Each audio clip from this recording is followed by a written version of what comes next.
Queridos, a paz do Senhor Jesus, tudo bem com vocês? Pastor Fagner por aqui. Nós vamos iniciar agora, nesse exato momento, a nossa matéria sobre os profetas da Bíblia. Queridos, e essa matéria, ela é fundamental para nós. Por quê? Num curso normal de teologia, eles vão dividir essa matéria em duas. Uma para falar sobre os profetas maiores e outra para falar sobre os profetas menores. Aqui, nós vamos falar dos profetas da Bíblia de um modo geral. E aqui vai ser muito mais objetivo, tá? Porque nós trataremos dos profetas maiores, nós trataremos dos profetas menores, mas de uma forma que você entenda por que esses profetas são maiores, por que os outros são menores, e o principal, para a gente entender isso, a gente tem que entender o cenário, o contexto geopolítico da época.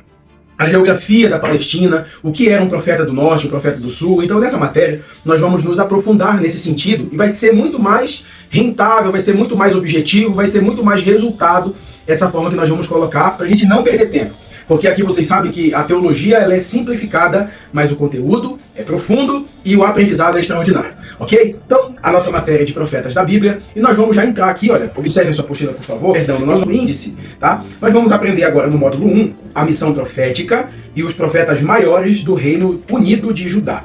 No módulo 2, nós vamos aprender os profetas do Reino do Norte, que era Israel, e sua mensagem de advertência.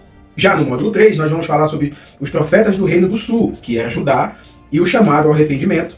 E no módulo de número 4, os profetas pós-exílio e a esperança messiânica. Tá? Então hoje nós vamos falar sobre a missão profética, os profetas maiores do Reino de Judá. Queridos, voltando aqui para mim, é muito importante nós dizermos uma coisa. Profeta hoje existe ainda? Tá? Nós precisamos entender que muita gente não acredita no ministério profético, mas eu preciso dizer para você que ele é real, que ele existe. Lá em Efésios 4:11 vai dizer que Deus chamou uns para apóstolos, outros para profetas, outros para evangelistas, outros para pastores e outros para mestres ou doutores. São os 5 ministérios, os 5 dons ministeriais. Se eu falar que não existe o profeta, eu tenho que dizer também que o pastor e o mestre não existe, o evangelista também não existe. Se existe mestre hoje, se existe pastor, se existe evangelista, por que não existiria profeta e apóstolo? Fato é, pessoal, que algumas denominações têm feito do ministério profético e do ministério apostólico um caso de escândalo e bizarrices assim, sem medida. E esse fato tem gerado descredibilidade nesses ministérios. Tá? Se existem falsos profetas, quando Jesus chama de falsos profetas, também é sinal que existe verdadeiro. Se tem falso, tem verdadeiro. Então, o profeta, ele está inserido nos dons de Cristo, ele está inserido como profecia nos dons de Deus, e ele está inserido como profetizar nos dons do Espírito Santo. É o único dom que entra nas 3 listas. Lembra da nossa matéria de dons e talentos? O profeta pode ser a pessoa, que é o dom de Cristo. O profeta pode ser aquela pessoa que tem o dom de profecia, que é quando ele pega a palavra de Deus, ele lê o texto, ele explica o texto, ele aplica o texto, ele não deixa dúvida, ele esclarece, porque ele tem o dom da profecia. E na questão do Espírito Santo, é aquela pessoa que, pela inspiração de Deus, num exato momento, ela profetiza e o que ela fala acontece. Então eu tenho as operações. Tem gente que é um profeta, não tem jeito. Tem gente que é um profeta porque tem o dom da profecia quando abre a maior de todas as profecias, que é a palavra de Deus. E aí ele está usando a maior de todas as profecias. Então ele tem o dom da profecia. E tem aquele que profetiza. E acontece, e isso é dom do Espírito Santo. Então, o profeta existe, ele é real, nós é que precisamos, à luz da Bíblia, julgar a profecia e não o profeta. Colocar na balança o que ele está falando, se de fato foi Deus que falou, tá? Então, eu não sou a favor de profecias ditas ao pé do ouvido, de profecias faladas depois do culto, em particular. Alguém pode dizer assim, ai pastor, mas Deus não expõe ninguém. Expõe.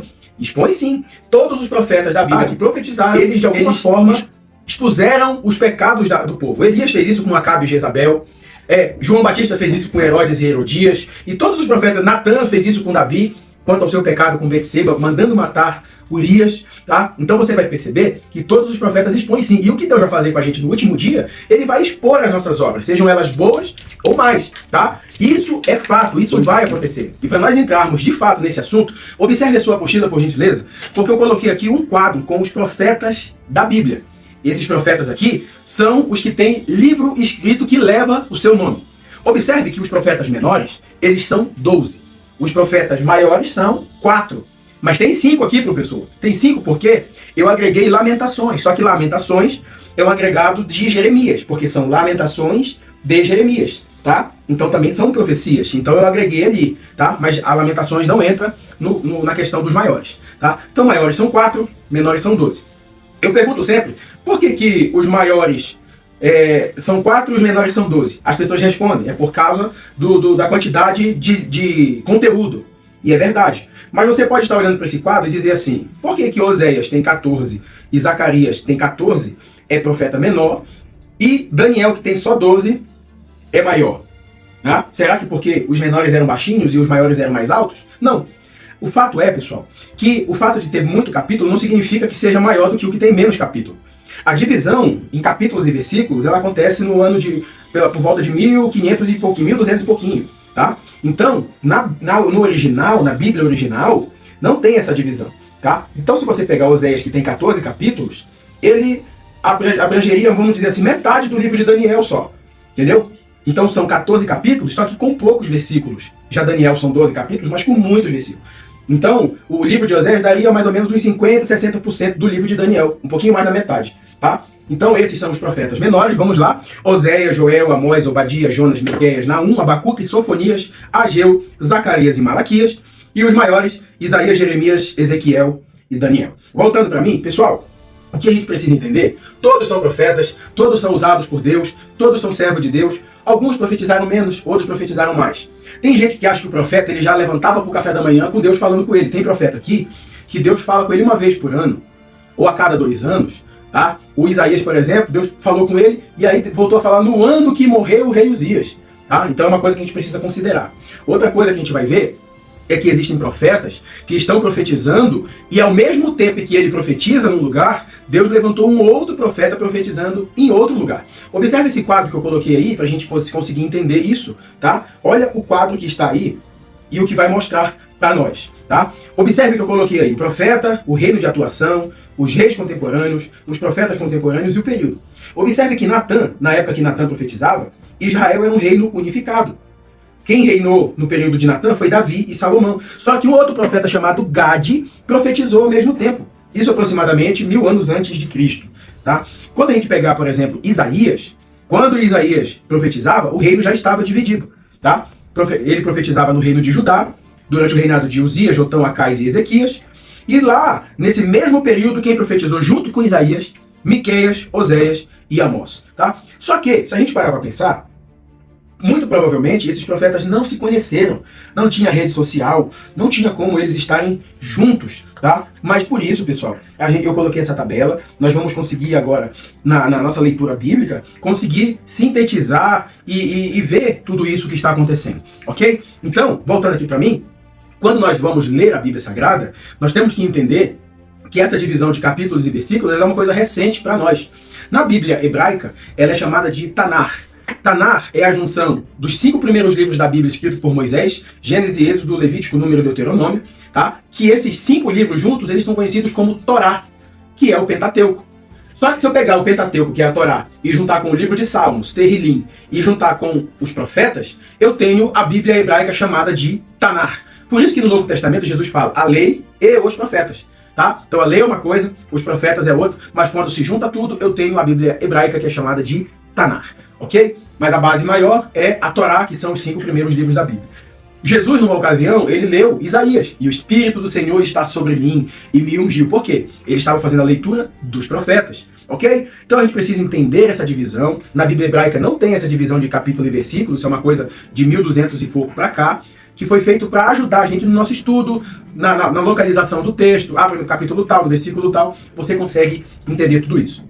Então, para entender os profetas da Bíblia, queridos, nós precisamos observar tudo isso, ok? Então, observe aí, olha, desde o dia em que vossos pais saíram da terra do Egito até hoje, enviei-vos todos os meus servos, os profetas, madrugando e enviando. Está lá em Jeremias, capítulo 7, 25. O surgimento e a missão dos profetas em Israel. Quem eram os profetas? Os profetas eram homens escolhidos por Deus para proclamar a sua vontade, denunciando o pecado e chamando o povo ao arrependimento. Segundo Champlin, o profeta era o porta-voz de Deus, não por desejo próprio, mas por vocação divina. O termo hebraico Navi significa aquele que fala em nome de outro, indicando a autoridade espiritual como quem exercia a sua missão. E a missão, as funções desse profeta, pessoal, eles atuavam como intercessores, conselheiros, juízes morais e proclamadores da esperança. Por exemplo, lá em 2 Crônicas, no capítulo 36, verso 15 e 16, nós vemos o papel do profeta como mediador entre o povo e Deus. Olha o que diz: o Senhor, Deus de seus pais, enviou-lhes a sua palavra pelos seus mensageiros, mas zombaram dos mensageiros de Deus e desprezaram as suas palavras. Dentro do contexto histórico desse profetismo, o profetismo, pessoal, se fortaleceu com o estabelecimento da monarquia. Samuel, que ungiu Saul e Davi, é considerado o primeiro profeta de transição entre os juízes e os reis, como observa o comentário bíblico de Bacon, que o surgimento dos profetas, abre aspas, foi uma resposta divina à decadência moral e espiritual de Israel. Tá? Então, pessoal, os profetas, eles são chamados de Navi, aquele que traz a mensagem. Não sei se você já parou para pensar, profeta também é conhecido como vidente. Na Bíblia, os profetas são chamados de vidente. Eles eram inspirados por Deus, levantados por Deus com uma missão específica, e muitos deles, a sua grande maioria, tinham que sentir na pele o tipo de profecia que iriam profetizar. Nós vamos estudar isso aqui, porque hoje, ser profeta é andar de avião, ser profeta é revelar placa de carro, CEP, CPF, cor da gravata. Hoje, ser profeta é falar que a bandeja está quentinha, que o anjo está voando, é ter agendas e agendas e cachês e cachês. Mas, na verdade, biblicamente falando, o profeta ele é levantado por Deus para correção, para trazer de volta ao caminho correto, para puxar a orelha, porque Deus ele corrige quem ele ama, tá? Diferente dos profetas de hoje que passam a mão na cabeça de quem está pecando, dizendo, Deus é contigo, vai nessa tua força, o profeta de antigamente dizia, põe a tua casa em ordem, porque certamente morrerás. E Deus, ele continua levantando profetas, só que esses profetas estão sendo calados, deixados sem oportunidade, porque afinal, eles não podem denunciar o pecado de ninguém. Tá? O nosso foco na aula vai dizer que o profetismo nasceu da necessidade divina de restaurar a comunhão com o seu povo. Os profetas foram a voz viva de Deus, chamando a obediência e revelando a sua justiça e amor. Ok, pessoal? Nós vamos parar essa aula por aqui. Nós vamos na parte 2 falar sobre os profetas maiores, Isaías, Jeremias, Ezequiel e Daniel. E eu espero que você esteja gostando, eu espero que você esteja aprendendo. Qualquer dúvida e pergunta, eu estou à sua disposição. Aqui a teologia é simplificada, mas o conteúdo é profundo. Deus abençoe a sua vida.